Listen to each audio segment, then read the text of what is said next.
Hello বন্ধুরা, কেমন আছেন? আশা করি ভালো হবেন। আমিও মোটামুটি ভালোই আছি, যা হোক করে ভালো আছি। ব্যাস আপনাদের আশীর্বাদ ভালো আছি।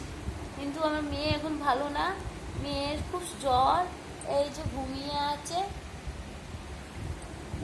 দিয়ে সকাল থেকে বমি হয়েছে 3-4 বার, বমি, পায়খানা, জ্বর উঠেছে, গ্যাস অম্বল করছে, এসছে না, দিয়ে খুবই জ্বর। এখন ঘুমোচ্ছে, এই যে ঘুমোচ্ছে, এই যে মাথা কোলেতে দিয়ে আছে, ঘুমোচ্ছে। কি করব, কিছু করার নেই।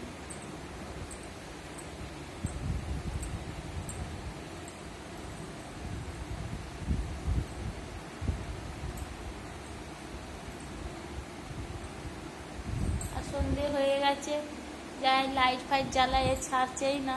কি করব, কিছু করার নেই। বাবা নেই বলে এই গতি, কিছু করার নেই। ওষুধ দিয়েছি, সব দিয়েছি, চেষ্টা করছি ভালো রাখার। চারদিক থেকে এখন ঘিরে আছি, চেষ্টা করছি ভালো হবার, উপর ওঠা। হ্যাঁ, তারপরে তবে মেয়েকে মানুষ করতে পারবো। কালকে আবার পরীক্ষা, কম্পিউটার পরীক্ষা, এই চিন্তা আছে। এমনি তো এর পরীক্ষাটা একদম বাজে হয়ে গেল বাবা যাবার পর। আর কালকে কি করবে জানি না এখন আপাতত।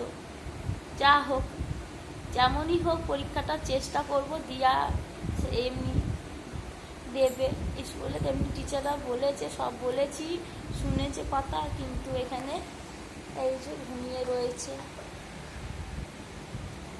কাঁদছে। কি করব, কিছু করার নেই আমার। আর ভালো লাগছে না। এই যে আমার ফুটফুটি, এই যে দেখুন আমার ফুটফুটি ঘুমিয়ে রয়েছে, একদম ছাড়ছে না। এর জ্বর জ্বালা হলে আমাকে একদম ছাড়ে না, কোনো মতেই ছাড়ে না। এমনি আমাকে ধরে থাকবে। আমার উনি থাকতেন, তাও ওষুধ পাল্লা সব করতো, আর আমি কি করতাম, মেয়েকে নিয়ে সেবা করতে থাকতাম। জলের পটি দিতাম, জল খাওয়াতাম, ওষুধ খাওয়াতাম সারাদিন। এই সারাদিন ব্যস্ত হয়ে যেতাম। তখন আপনার দাদা ভাইকে বলতাম আর পারছি না। তখন বসে বসে আমার মনে হচ্ছে জ্বর চলে আসতো। তখন বলতাম আর রান্না করতে পারছি না। তখন কি করতো, উনি বিরিয়ানি নিয়ে এসে দিত কোনো রকম। উনি তো পছন্দ করতেন না, দিয়ে বিরিয়ানি বা ভাত হোটেল থেকে নিয়ে আসতো, দিয়ে খেতাম আমরা। বেশি করে ভাতই আনতো জ্বর জ্বালা হলে, আর হোটেল থেকেই নিয়ে আসতো।